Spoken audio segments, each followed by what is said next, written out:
to talk about something that's been on my mind for quite a while. You see, there are some Democrats out there who are saying they just can't seem to bring themselves to vote for Joe Biden. They may not even vote at all. And look, I like Joe Biden a lot. Confessedly, I like him more than a lot of people who like him. And even I don't think he's perfect. I don't think he's the most interesting man in the world. I don't think he's the funniest or the most clever. And look, I think we can all agree that Joe Biden circa 1979 was hot as fuck. But let's be real, that ship sailed decades ago. And it's never mattered. It doesn't matter now.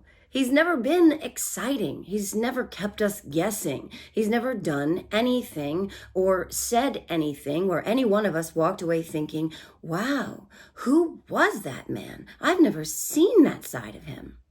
He's a consistent guy. He's the guy who does and says the things you expect him to do and say. He's been around. He's done pretty much all the things there are to do. And through all of it, he's still been, well, Joe. He's not the Beatles or Elvis. He's not JFK, Bill Clinton, or Obama. I've met him. Humble brag. I described him as smelling like hot chocolate on a snowstorm night, and I got rightfully destroyed for it. But here's the thing. That is pretty fucking accurate, even though I was more than a bit tipsy on, holy shit, I just met the president bubbly at the time. But let's use some metaphors, as I'm very fond of them. And let's just say you're someone who takes the bus. And on this particular day, you would like to take the bus to the mall. So the first bus arrives. It's a bus you've been on 1,000 times. It runs slow. Its paint job has lost its shine. The fabric on the seats is worn in patches, and it can mutter and sputter on occasion. But it always gets you to the mall. You've never ever wondered if it's not going to get you to the mall. And it's safer than just about any other vehicle out there. And then the second bus arrives, screeching as it slows just enough to allow you to climb aboard without ever fully stopping, because it's the bus from the movie Speed, and it, can't stop. The tires are smoking, the driver is sweating buckets, Ronnie Jackson is handing out fentanyl like it's Pez, someone who looks a hell of a lot like Putin appears to be buying nuclear secrets back by the bathroom, and there's a really, really good chance you won't survive at all, let alone get to the mall, but the ride will be exciting as fuck. So, which bus do you choose? Would you wait around for another bus? A mystery bus? The best bus? A bus you saw once and thought, that's a nice bus. That should be the mall bus. A bus with a familiar name without knowing if it even has the capacity to get to the mall at all? We don't want the bus from Speed. No one wants that bus except for the bad guys. And because my English teacher also told me 1,000 times to stop killing the hell out of a metaphor and I'm a slow learner, I'll just keep right on going with this one to say that there is no other bus coming right now. We have one bus. We have to get on that bus. It's not a perfect bus. No bus is. But it's going to take us to the damn mall like it's been doing. And maybe you're not going to get the mani-pedi bus or the party bus or the wild sex orgy bus of your wildest and clearly weirdest dreams, but you can pick a whole new bus when this one is taken out of the mall rotation in a few years. Or you can choose the Speed bus and never get to pick another bus again. And if you're waiting around for the perfect bus, you're really just picking the bus with the bomb on board. So what good does that do? Look, you have Joe Biden. You don't have to date him. You don't have to fuck him. You're not having his baby. In him, you have an actual leader. He's familiar. He's warm and welcoming. He's sane. He's safe. He's steady. He has experience. He cares about the people and he knows what he's doing. Isn't that what we want in a president? Okay, maybe not always. Maybe we've needed to shake things up from time to time. We've needed to test the status quo. We've needed, yes, we can, and ask not what your country can do for you. And those presidents have been who we needed when we needed them. But that isn't right now. Right now, especially right now, we still need steady. We still need safe. We need someone who knows the path and carries the light so we can all follow behind. No fanfare, no hijinks, no malarkey, if you will. We've seen 4 years of exciting with Trump. And by exciting, I mean, waking up every morning reeling from the insanity of the night before and bracing for the craziness of the day ahead. What would this unhinged madman be using our taxpayer dollars to do next? What would he say next? Who would he offend next? Who would he strip of their fundamental human rights next? What autocrat would he defend next? What weather map would he sharpie next? Okay, that one didn't keep me up at night. Actually, cracked me the fuck up. But when you think about it, it is pretty terrifying because we're talking about the person who could launch nuclear war if left to wait too long for his 87th Diet Coke. So, anyway, Trump mocked reporters, demeaned military widows, trafficked in racism, sexism, xenophobia, transphobia, Islamophobia. The guy did everything he could to make windmill phobia a thing, for fuck's sake. And as silly as that little vignette about the buses may be, it's actually kind of that simple in the end. People need to chill out. Joe Biden doesn't have to be your dream date. He has to be a guy who is going to continue to steward this country well, safely and competently. And he wants good things for us. He's gotten massively good things done for us. And he is not interested in taking this democracy over the side of a cliff. He wants to get us to the next torch holder.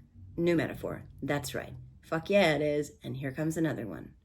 We've had 4 years of him keeping us on solid ground. And we get 4 more years of him making sure the foundation is sound, the cracks are repaired, the immediate threat to democracy vanquished, if only for now, so that he can pass the torch that's still lit to the next generation.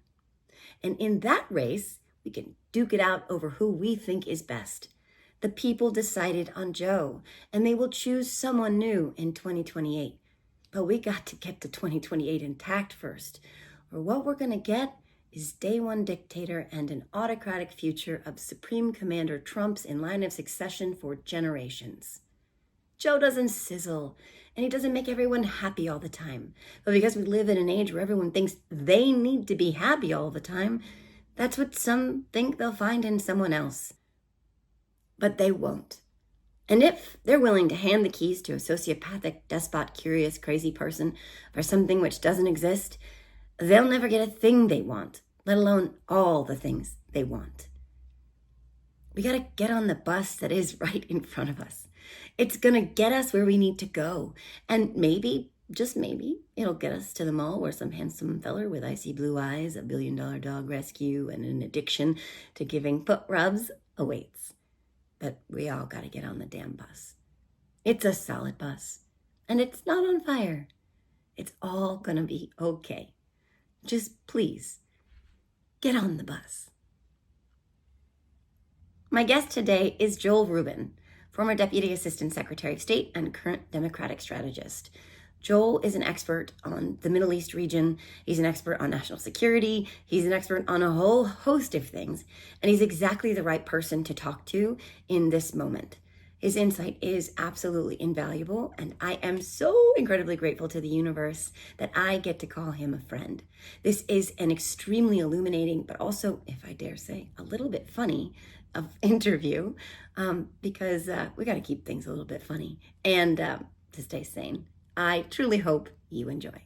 Welcome back to the Are You Effing Kidding Me podcast. Joel Rubin, my friend. I am so happy to be talking to you right now because I have a zillion trillion questions about what is going on in the world.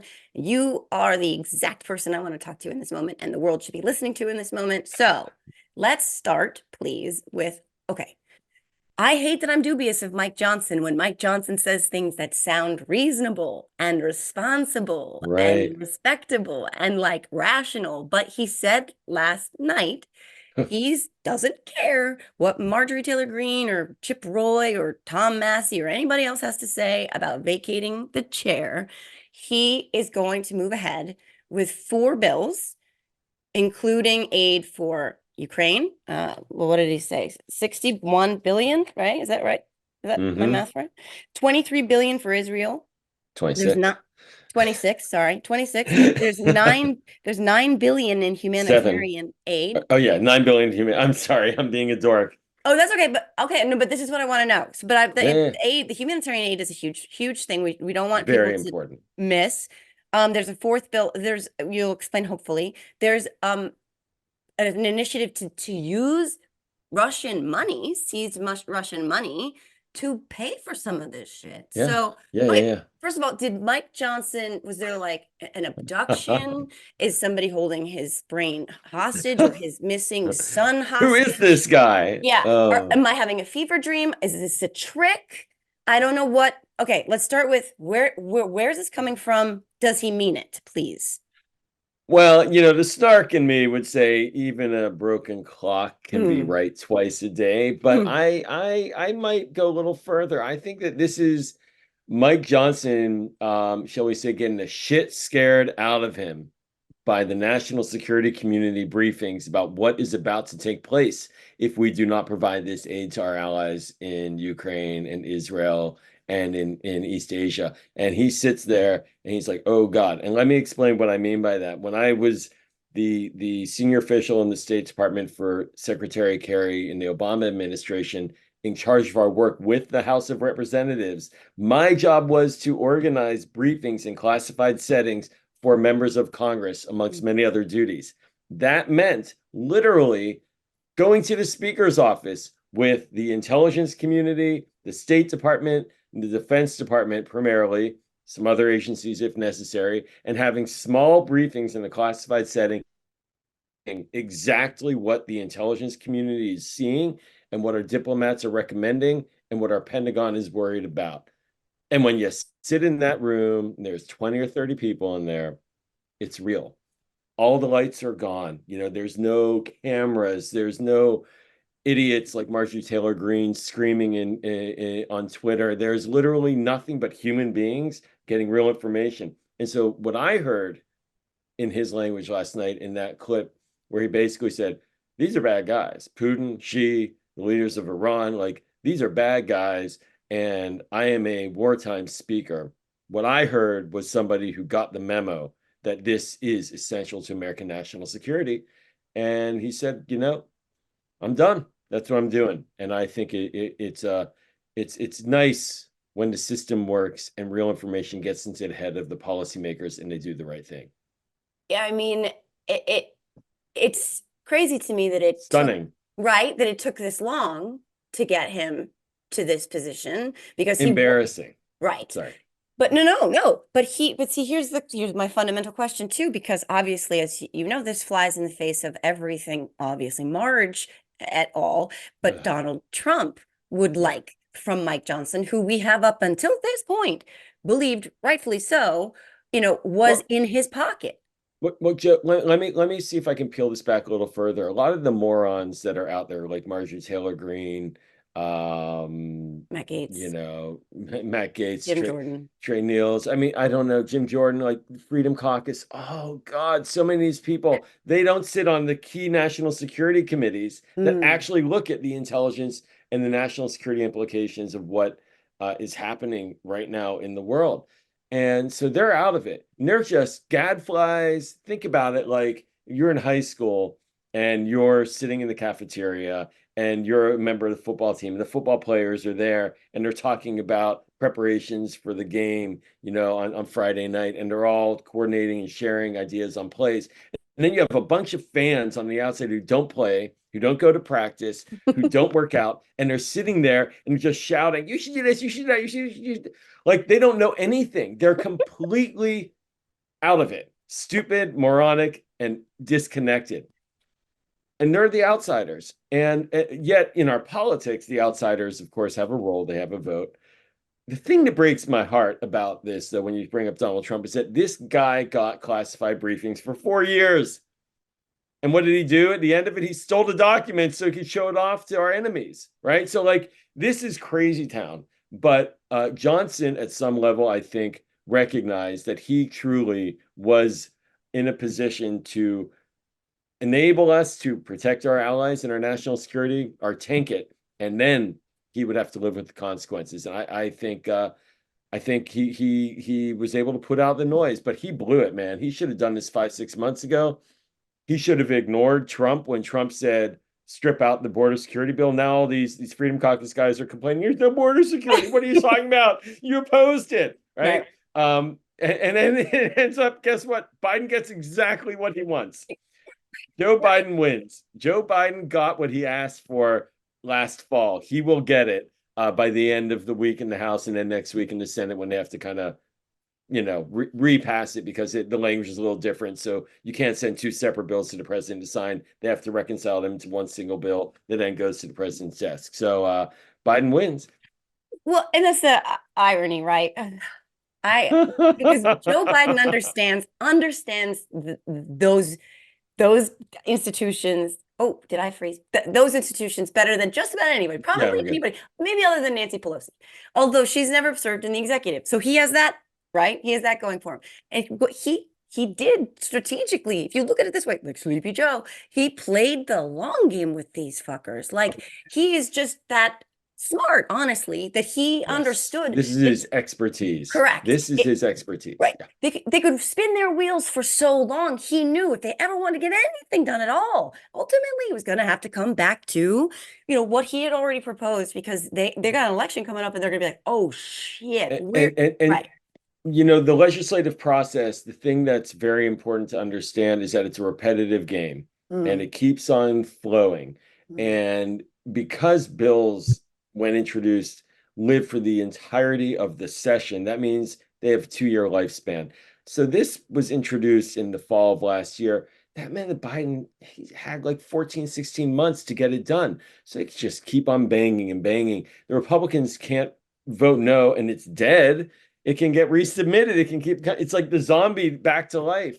Right. And so to your point, Biden, President Obama had Biden as his secret ace in the hole negotiator. Whenever we were like near shutdowns, he would sneak up to Capitol Hill and work with Mitch McConnell, cut a deal, keep the government open behind Ted Cruz's back, right? Because Ted Cruz was, Mr. Nihilist, let's destroy the whole thing, the worst man in Washington. So Biden always outfoxed him.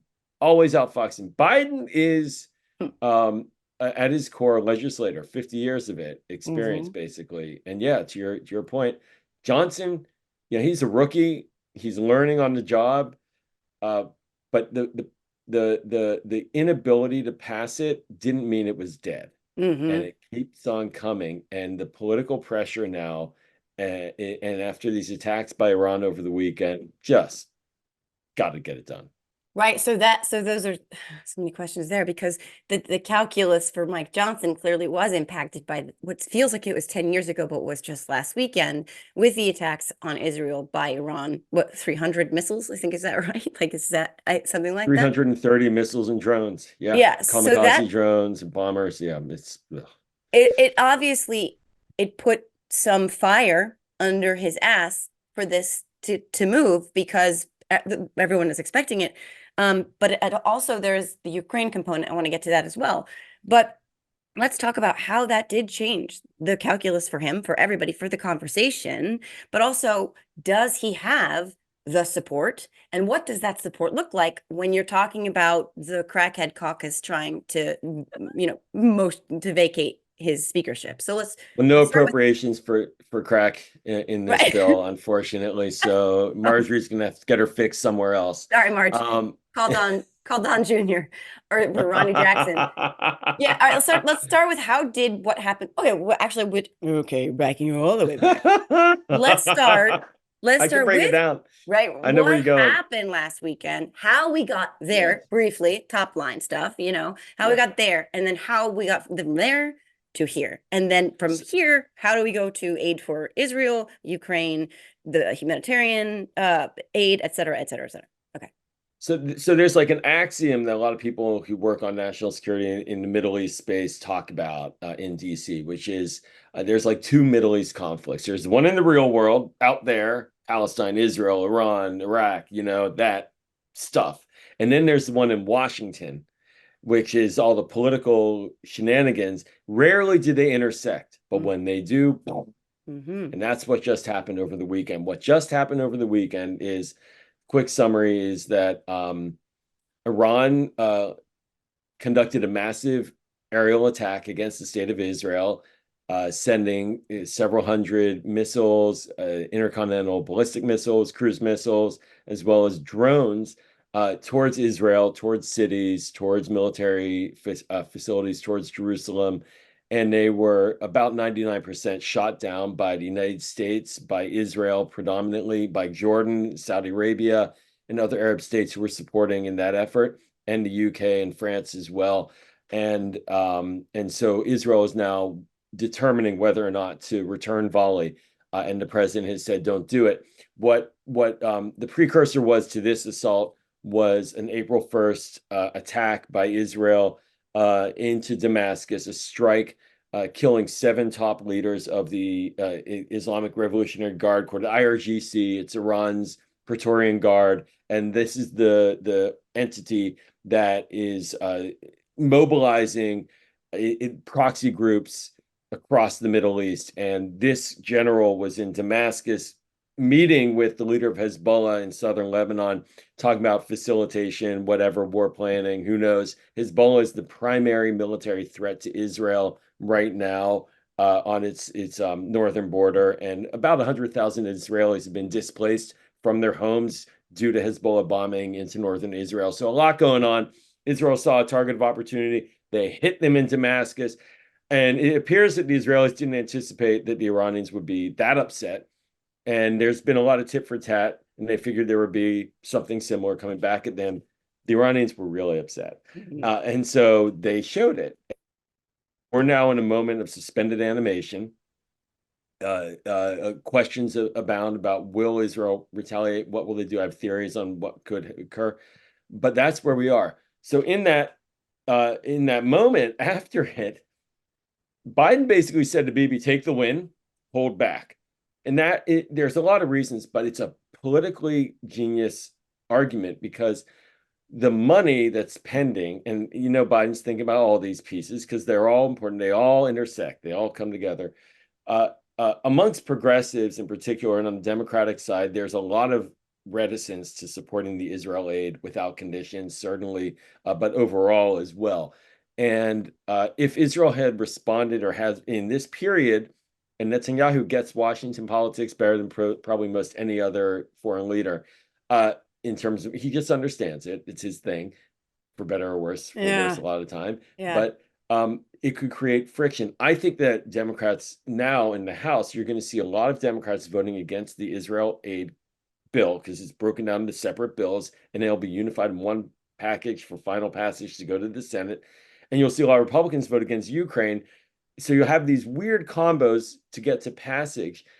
But what that means is that the intensity on Johnson increased. And one small nugget, and I'll pause after this, is that the Christians United for Israel, CUFI, John Hagee's group, basically the pro-Israel lobby amongst the fundamentalist evangelical community, conducted an emergency fly-in this week to demand that they move forward on the Israel aid.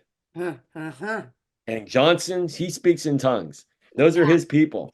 And, that's his game. Those are his people. And basically, Hagee and his people said, enough is enough. Move it. And that's the political cover he needs to maintain his position. I think he'll survive any vote to get him out. So basically, it just inserted another level of urgency.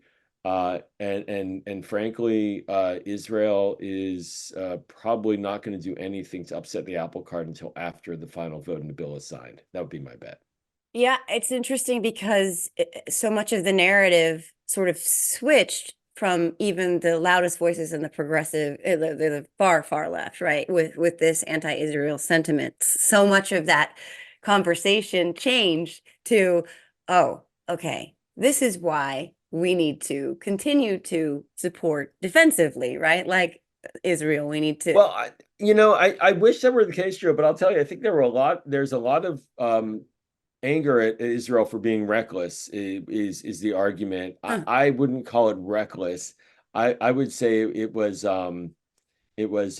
provocative what they did. When they struck IRGC leaders in Damascus, these are military targets. There are a lot of people on the side of the diplomacy related to Iran that complain that this was an embassy. It was not an embassy. And anyways, when you conduct military planning in a diplomatic facility, you're undermining the whole Vienna Conventions, the whole concept of diplomatic immunity. So I think, though, that you're right. I'm sorry to just go backwards on this. I think for a lot of the center left Democrats, this now gives them a little more oomph, a little more push. Now, if Netanyahu would immediately respond back, maybe not so much. But Israel didn't just defend itself from those strikes over the weekend. They also regained some international clout because of it. Mm-hmm. And what did that do to the Ukrainian conversation? So because now we're having a separate bill that will hopefully be attached to this larger bill that is Ukraine aid. 60, what did you say? 61, 63 million? 61 billion? 61 billion. 61 billion. A massive amount of money. They need Really? it critically, right? Like they do. Yeah. And it's mostly going to go towards American production of munitions and military supply to go to Ukraine. Which I don't think people talk about enough. I don't know why. That's a huge thing. This is a huge thing. Like it helps our economy, not just helping defend democracy abroad. Rebuilding our defense industrial base, working people's jobs, blue collar jobs. It's a really important component of the economy for a lot of communities around the country. So, but finally, now this Ukraine aid is coming back. Like you said, it never died. This has already been cleared through the Senate, right? In the fall. Right. Yeah. So thankfully, Mike is on board. So is there the support for it? Is that going to happen? I think, well, a couple of things. One more thing to add, one of the subtle concerns about what occurred over the weekend from Iran is that they use drones that they're also exporting to Russia to use against Ukraine. Jesus. So there's a symmetry there. And Johnson made the argument that Russia and Iran are colluding, and frankly, he's right. Everyone knows it. Biden makes the argument too, but against Israel and Ukraine. Yeah. Right. And so there's a lot going on. And I think the Democrats are going to overwhelmingly support this Ukraine aid, and I think the minority of Republicans will support it because they're this is like the classic moral hazard on a vote. They know it's going to pass, so the policy will be fine, but they don't want to face the wrath of their MAGA idiot voters, so they'll vote no on it and say they voted against it while they're secretly very happy that it passes. Yeah. And Mike Johnson, did he? Isn't that great? Cowardice. Right there, political cowardice. Yeah, they're not exactly profiles in courage, that bunch. Yeah, but did Mike Johnson use the words axis of evil, I think when he was describing Iran, Russia, and China, I think he said axis of evil, which is like, I really do think it's invasion of the body snatchers. Like, who even is this guy? But yeah, okay, well, if they scared the bejesus out of him by showing him the truth, whatever it takes. I mean, I think, frankly, we should all be shown the truth, not to the point where it compromises our Well, you were scared over the weekend, I bet. I was scared. Yeah. I put out a tweet like praying for limited casualties and no casualties. Like, it's really scary. And I know we communicated about this. Like, is this the beginning of World War III? Yeah. Well, it could be. Yeah. Not yet. I mean, this is some scary shit. And when policymakers look at that, it's on them. That's the crazy thing about politics. It's not a machine that makes the right decision for all of us. These are just human beings, literally human beings sitting in a room. And the American intelligence communities pulls all this information together. And then there's like one guy who speaks it to one person who decides whether we have a vote. All right. Jeez, please. Right. Let's end this conversation with this question, because this was making the rounds all fucking weekend. To which I made a video to respond, because I don't like to be quiet, but they were pushing, I miss the mean tweets. Things were peaceful. The world was so peaceful. There were no wars. This wouldn't have happened under Trump. Garbage. Bullshit. Like revisionist history bullshit. So I just wanted to talk about gaslighting. Right, gaslighting. Completely gaslighting. Iran didn't do anything bad under Trump. Oh, unless you count the like 100+ soldiers who have, he tried to pretend never had traumatic brain injuries, and like we didn't have foreign wars. Oh, unless you count Afghanistan. Fine. But like again, let's talk about this difference. And this, well, first of all, the lie that we were more peaceful under Trump, that we would be more peaceful under Trump in the future, that he would have said some things to this side and some things to that side, and everybody would have been fine. Like Oh yeah. versus Biden. Can you make what's the difference between those two if we had this moment and looking forward?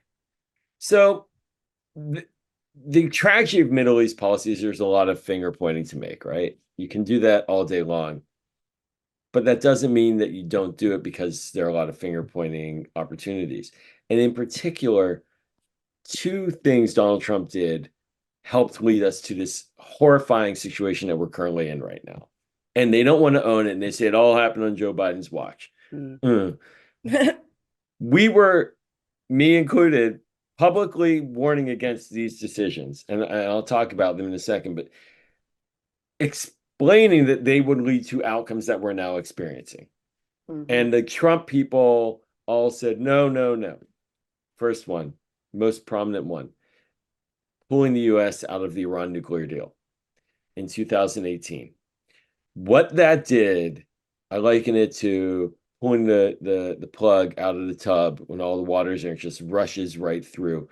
That Iran nuclear deal took like 15 years of collective, bipartisan, multi-administration pressure, sanctions, diplomacy to get to a point where we cut it and got it done with the Iranians, where they agreed to not advance their nuclear program and to get rid of it, basically, and be under international inspection and control it. And that's something that was stuck and frozen and working, and verifiably so. Everybody has a problem with Iran having the potential for nuclear weapons. But when Trump pulled out of that, he essentially said to Iran, we're not going to monitor you anymore, and we're not going to abide by this. And he let them out of jail free. And they said, well, we'll do more sanctions or we'll bomb. All we've seen in this 5-6 years since is that Iran is now within a week of several nuclear bombs supply of fissile material, whereas under the day he took office in 2016, when the deal was 2017 deal was working, it was a year for one, and there was inspection, and now there's no inspection. So think about what that means. That means that Iran just demonstrated they have the capacity to send missiles directly into Israel. They could load one of those with a nuclear warhead in the future. We don't need that headache. No. But now we have no constraints over the nuclear program. That's number one. So he's made this region infinitely more dangerous. Number two, real quick, because I know it was a long one, is the Abraham Accords, where Israel got peace with several Arab countries. And those, I believe, it's good to have those Abraham Accords and those agreements. But what he did in the process was essentially deny the Palestinians anything and said, we don't need the Palestinians. This is Jared Kushner special. Oh, we'll cut that was middle. Didn't Jared Kushner didn't he make Middle East? He made peace in the Middle East. Yeah. See the results. The results are that Palestinians basically felt completely sidelined, and they they created a dynamic with the Palestinians that there was no window or opening for the Palestinians, and Joe Biden has tried to turn it around. But I do think that the Trump decision on the Palestinians to basically ignore them for those 4 years, to move away, and he made a lot of things worse. I'll leave it at that. Essentially led to the kind of extremism and the growing extremism that we saw with the unacceptable Hamas attacks against Israel. Trump's not a peacemaker. He's a provocateur. Trump is a provocateur, a gaslighter, an arsonist, and the kind of person that should never have the keys to American national security ever again, because every decision he took has led to a more dangerous and volatile outcome. Ergo, Ukraine and Russia.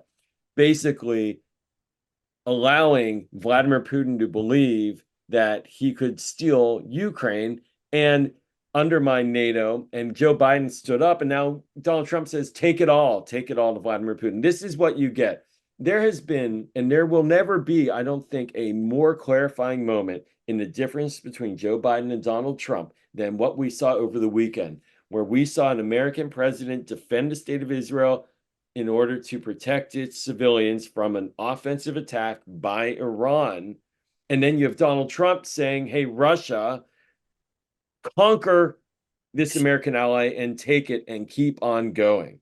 All right. That's the different worldview. I don't think Donald Trump would have defended Israel either.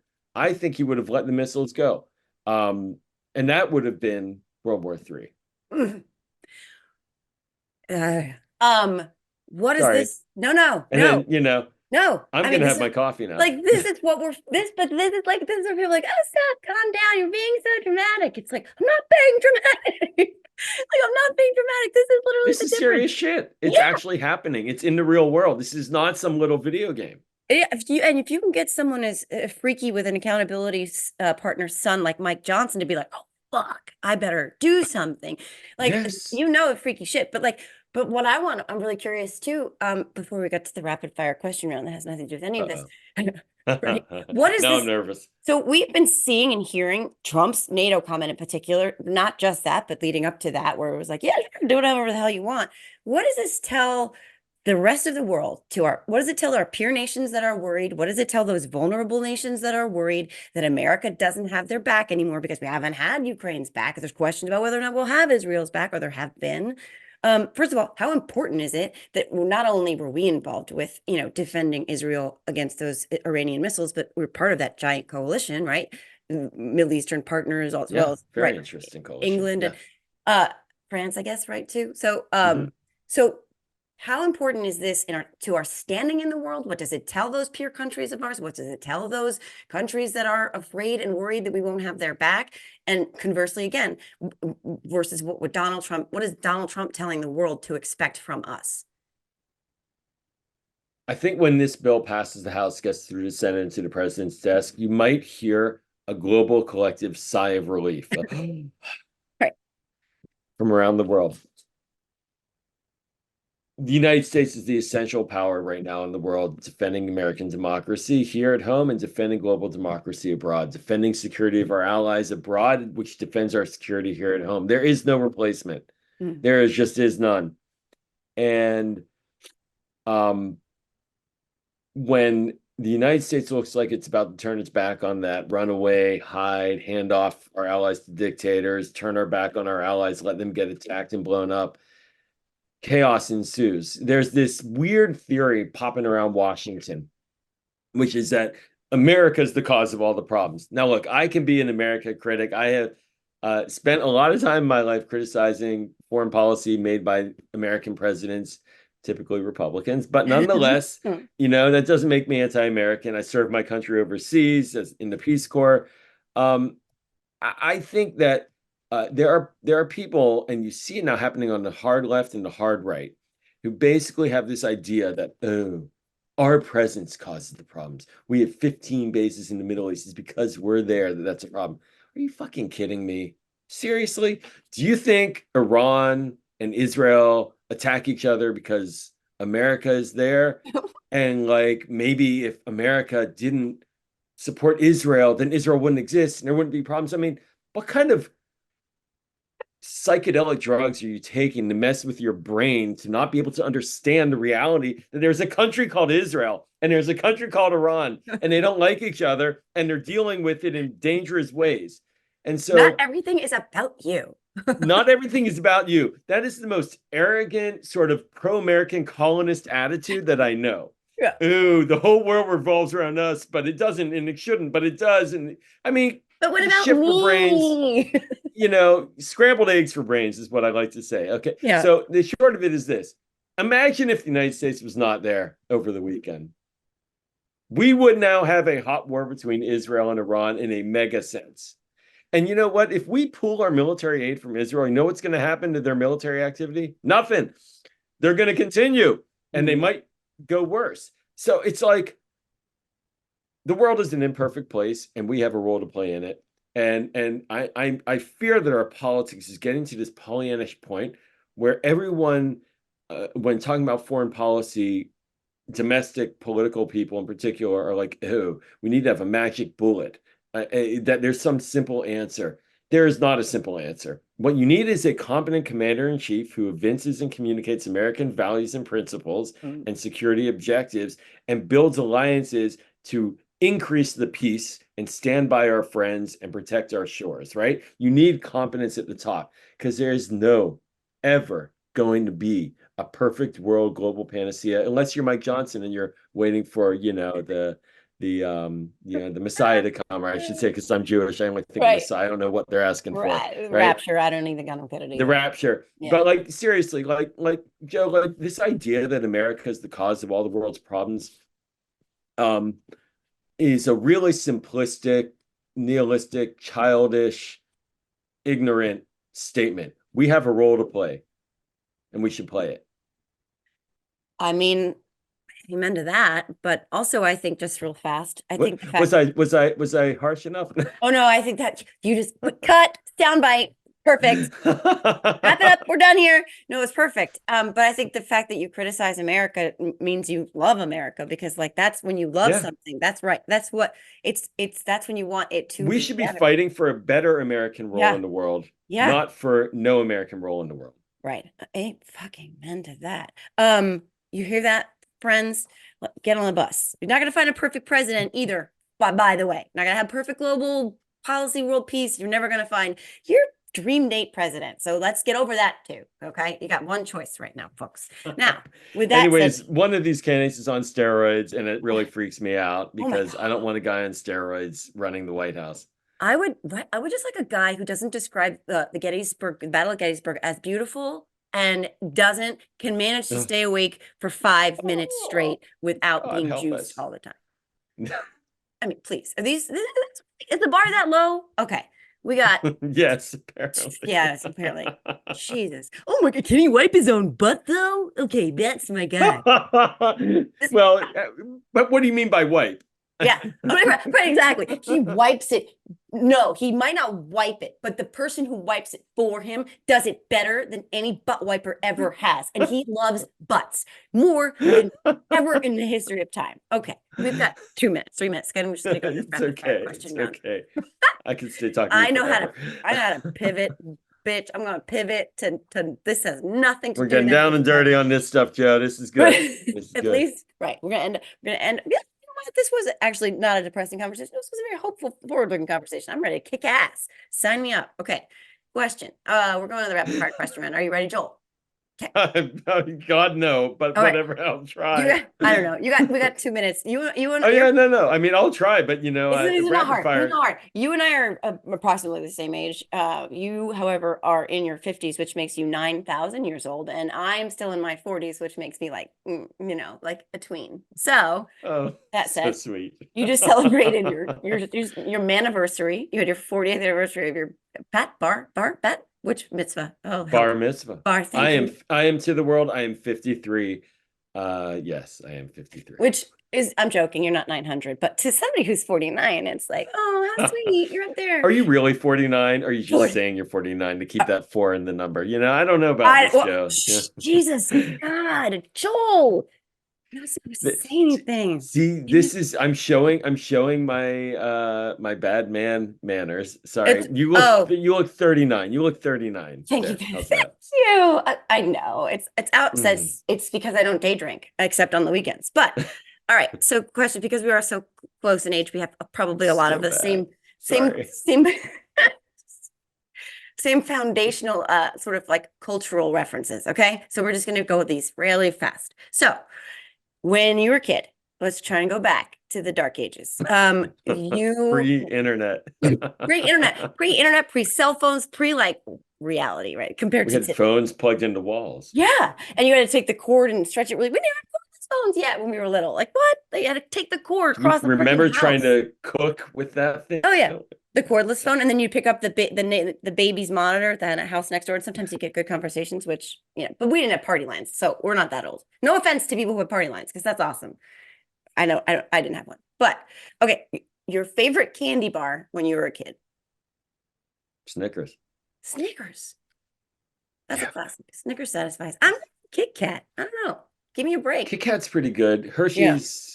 Actually, at my grandparents, they would always spoil me, and they get big, thick Hershey's bars with almonds in them. Those were the winners. That is a That's the classic. winner. Forget Yeah. Snickers. That's the one.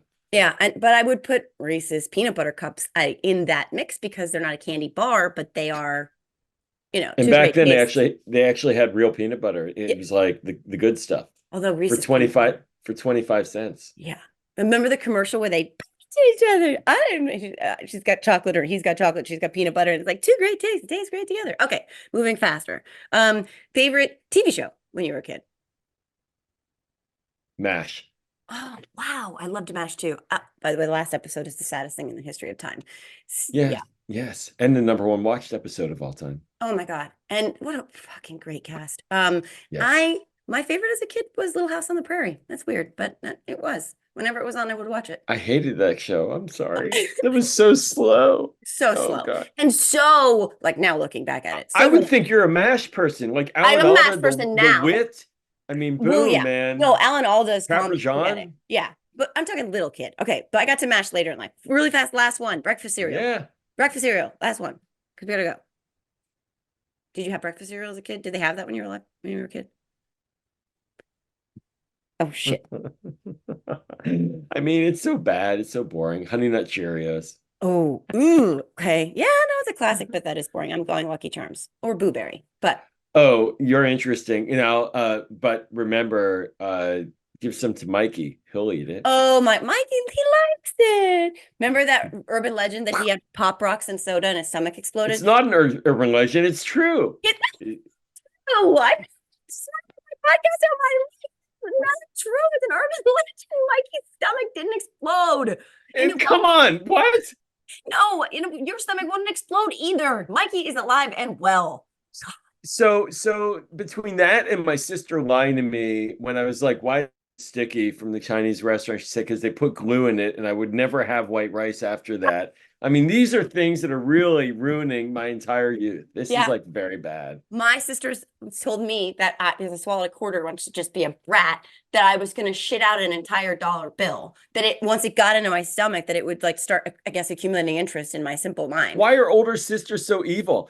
Really? She told me that if I had watermelon seed, it would grow in my stomach, and I believed it. Same. And then you're up all night. You're like, okay, what do I do? What do I do? I'm gonna have a watermelon in my stomach. Yeah. I'm like always spitting out watermelon. Of course you should anyways, but like really spitting them out. Well, now they make them seedless. But yeah, Paula Poundstone used to do this bit where she would mess with her own nieces and nephews and tell them that she could take off her head. And I was just like, fucking genius. I also have a friend who taught his nephew to speak with a British accent, which is also genius. You didn't ask me my favorite toy. What was your favorite toy? A little rolling Mr. Potato Head. Oh, rolling? Yeah, I could sit on it, like I could roll on it in the house. Man, it was like that was in the 70s. Shit. Yeah, you're going back. I mean, I had a big wheel, but it wasn't a Mr. Potato Head big wheel. But Joe, I before we go, like I am a 70s kid from Pittsburgh, so I do have the terrible towel because we're 4 Super Bowls, and so I got to make sure that people saw that. You're talking to like you grew up in the 70s in Pittsburgh. Yeah. City of champions, black and gold. It made a lot of Steelers fans out all over my ex-husband is a Steelers fan because of all that shit too. And I'm like, I get it. I don't get it. I'm a lifelong Giants fan, so I don't. Although I had a minute with the former Redskins. I don't know what that was all about. But yeah, I love that you have that towel because you're, first of all, that cool, but also that old. So with that said, we are going to I deserved it. That thing's worth $1 million. It's an antique. Somebody described something from the early 2000s being vintage yesterday, and I almost punched them in the face. I was like, "Oh God, help us!" Vintage. I'm like, "Oh, I am so beyond vintage." I'm like, "Yeah." Am I an antique? Is that what we are? Our birthdays are closer to like the 20s than they are to like the 2000s, so that's fine. Yeah, my daughter told me that the other day. That was really sweet. Super depressing. Well. That does it for today's episode of the Are You Effing Kidding Me podcast. Joel, I know you've got exciting things you're working on that you're going to be talking about soon that are coming. We can't talk about them now, maybe, but we're just going to say stay tuned. Yes, ma'am. Stay tuned, everyone. We'll try to figure out a way to get into the kinds of things, learning from my guru, Joe, about how to talk about things that you care about in a way that is out and public and accessible and engaging people. I'm going to try to hop on that train a little bit, but only if I can have the guidance and wisdom of JoJo, because you are a superstar. Everybody knows that. But for real, Joel, guys, everyone out there listening and watching, this is an incredibly special human being. And when it comes to these issues that people don't understand and they're afraid to like really engage with because they're like, oh, I don't really understand that. It's so intimidating and you're worried that you'll look like an idiot or sound like an idiot. Just listen to Joel. He's a trusted, vetted resource. He knows what he's talking about, but he also makes it so that you can understand it. And he's a human being, and his authentic self is a gift to the universe. And I am grateful to know you. And I'm so excited for everything that's coming in the future. Well, with that, again, thank you, Joel. And everybody, thank you very much for listening and watching. Great fun. We'll see you next time. Bye.